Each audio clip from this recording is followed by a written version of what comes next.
18 मार्च को भाकपा माले के द्वारा विधानसभा का घेराव होगा।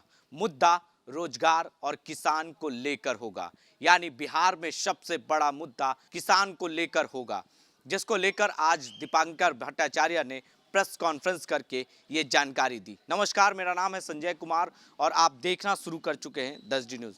भाकपा माले के द्वारा राष्ट्रीय महासचिव दीपांकर भट्टाचार्य ने पत्रकारों से बात करते हुए कहा कि बिहार में रोजगार के लिए युवाओं को एकजुट करके विधानसभा का घेराव करेंगे। वहीं किसान 100 दिनों से अधिक आंदोलन कर चुके हैं, लेकिन सरकार उनकी बातों को मानने के लिए तैयार नहीं है। ये तमाम मुद्दों को लेकर विधानसभा का घेराव करेंगे दीपांकर भट्टाचार्य और उनके तमाम बड़े नेता उनके साथ रहेंगे। वहीं रोजगार के लिए युवाओं को एकजुट करेंगे। क्या कुछ कहा है प्रेस कॉन्फ्रेंस करके दीपांकर भट्टाचार्य राष्ट्रीय महासचिव ने, जरा गौर से सुनिएगा क्या कुछ कह रहे हैं। तो 5-10 दिन हो गया और इस आंदोलन के दौर में शहादत देने वाले, मरने वाले किसान नेता, किसान कार्यकर्ता, किसानों की संख्या अब 200 से ऊपर हो गई है।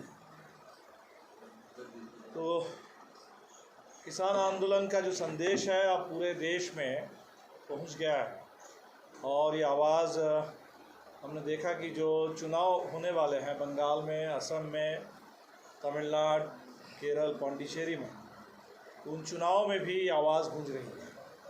किसान नेताओं का जत्था पूरे देश का दौरा कर रहा है और जनता से ये अपील है कि भारतीय जनता पार्टी को कोई वोट नहीं, क्योंकि ये वोट ले करके भाजपा ने किसानों पर चोट किया, देश के ऊपर चोट किया और इसीलिए ज़रूरी है कि इस समय भाजपा को अब वोट ना मिले, वोट का उसको हक नहीं है। किसानों के साथ साथ इस समय ज़बरदस्त मज़दूरों का भी आंदोलन जारी है निजीकरण के खिलाफ और 15 तारीख को पूरे देश में सभी केंद्रीय ट्रेड यूनियन ने निजीकरण विरोधी दिवस का ऐलान किया है। बैंक और बीमा में 2 दिन की हड़ताल है। तो हम पूरे इस मजदूर आंदोलन का साथ दे रहे हैं और हमें लगता है कि ये दौर ऐसा है कि जहां किसान का आंदोलन, मजदूरों का आंदोलन और हम नौजवानों से भी अपील करेंगे, जो रोज़गार के लिए नौजवानों का आंदोलन है, वो भी निजीकरण के चलते रोज़गार का ज़्यादा संकट खड़ा हुआ है। तो रोज़गार अगर पाना है देश में तो निजीकरण पर रोक लगानी होगी। तो निजीकरण के खिलाफ नौजवान भी आगे आए और इसलिए ये जो दौर है इस समय किसान, मजदूर और नौजवानों का एक साझा आंदोलन खड़ा हो। तो 18 तारीख किसान सभा और किसानों के मुद्दे पर विधानसभा में मार्च है। 23 तारीख पूरे देश में भगत सिंह के शहीद दिवस के मौके पर नौजवानों के कार्यक्रम है। 26 तारीख किसान संगठनों ने और ट्रेड यूनियनों ने मिलकर भारत बंद का ऐलान किया। तो उस भारत बंद को भी हमारा पूरा समर्थन रहेगा।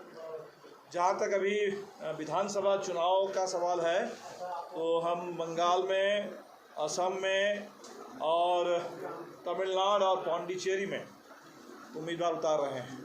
बंगाल में 12, तमिलनाडु में भी 12, असम में 5 और पौंडीचेरी में 1। केरल में हमारे कोई उम्मीदवार नहीं होंगे और केरल में जो वाम लोकतांत्रिक मोर्चे की सरकार है उस मोर्चे को हमारा समर्थन है। बंगाल में जहां हम नहीं लड़ रहे हैं उन सीटों में, जिन सीटों पर 2016 के चुनाव में वामपंथी उम्मीदवारों ने जीत हासिल की थी, वहां हम उनको समर्थन देंगे। और जवाहरलाल नेहरू विश्वविद्यालय के छात्र संघ का अध्यक्ष ऐशी घोष, वो भी चुनाव लड़ रही है बंगाल में, उनको भी हमारा समर्थन है। और असम में हम गठबंधन के साथ हैं, वहाँ कांग्रेस, CPI, CPM, माले, अन्य और पार्टियां एक गठबंधन बना है। उस गठबंधन के तहत सोनीतपुर जिले के बेहाली से हम चुनाव लड़ रहे हैं। हमारे चाय बागान के नेता कॉमरेड विवेक दास वहाँ उम्मीदवार हैं और इसके अलावा कार्बी आंगलॉन्ग जो पहाड़ी ज़िला है उस ज़िले में भी 4 सीटों से हमारे